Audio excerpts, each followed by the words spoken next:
एक सुनसान गांव था जिसे सभी लोग अजीब अजीब किस्से सुनाकर डरा देते थे। लोग कहते थे कि वहां रात को एक विशेष स्त्री घूमती थी जिसे सब लोग भूत व मानव रूप में देखते थे। इस स्त्री को गांव वाले चुड़ैल कहते थे और उसकी कहानी गांव के हर बच्चे को रात को डराने के लिए काफी कारगर थी।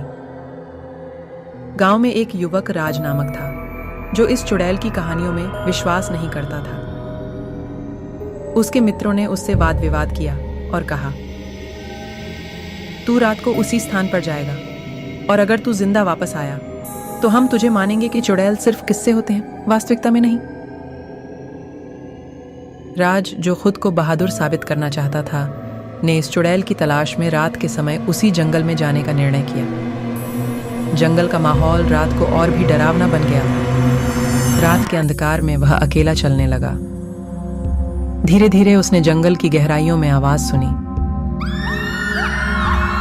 कुछ चीखें, कुछ विचित्र आवाजें। राज ने अपने दिल को सांस लेने के लिए मनाया और आगे बढ़ता गया। अचानक वह एक पुराने मंदिर के सामने पहुंचा। मंदिर था बड़ा ही भूतपूर्व और डरावना। राज ने मंदिर की ओर बढ़ते हुए देखा कि एक सुंदर सी स्त्री वहां बैठी हुई थी जिसकी आंखों में विशालकाय स्वभाव था, लेकिन उसका चेहरा विकराल था। राज ने धीरे से पूछा, तुम कौन हो? स्त्री ने हंसते हुए कहा, मैं एक जादुई रानी हूं और मेरा नाम लीला है। राज ने हैरान होकर कहा, लेकिन लोग तुम्हें चुड़ैल कहते हैं। लीला हंसते हुए बोली, हाँ, लोग हमें जितना जानते हैं उतना ही हम नहीं होते। मैं यहाँ अपनी विशेष शक्तियों का उपयोग करके अच्छाई फैलाने आती हूँ, लेकिन लोग हमें डराने के लिए अपनी डरावनी कहानियों में हमेशा चुड़ैल की भूमिका देते हैं। राज ने लीला से कहा, तुम मेरी मदद कर सकती हो क्या?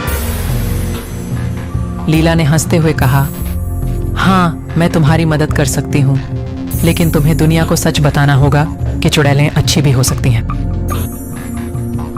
राज ने लीला की मदद से गांव वालों को यह सिखाया कि सबका स्वभाव अच्छा हो सकता है, चाहे वह इंसान हो या जादुई स्त्री। उसने गांव वालों को बताया कि वह चुड़ैल नहीं बल्कि एक सच्ची दोस्त बन गई है। इसके बाद गांव वाले भी राज और लीला की मित्रता को स्वीकार कर लिया और उनमें भय की बातें सुनाना बंद कर दी। लोगों ने खुद को बदलने का निर्णय लिया और अब सभी मिलजुल कर जी रहे थे, चुड़ैल की कहानियों की बुराई से मुक्ति प्राप्त करके। इस कहानी से हमें यह सीखने को मिलता है कि हमें लोगों को उनकी बातों पर नहीं बल्कि उनके कर्मों पर विश्वास करना चाहिए। भय की कहानियों से निकलकर हमें सच्चे मित्रों की तलाश होनी चाहिए जो हमें सहायता कर सकें और हमें सही रास्ते पर ले जाएं।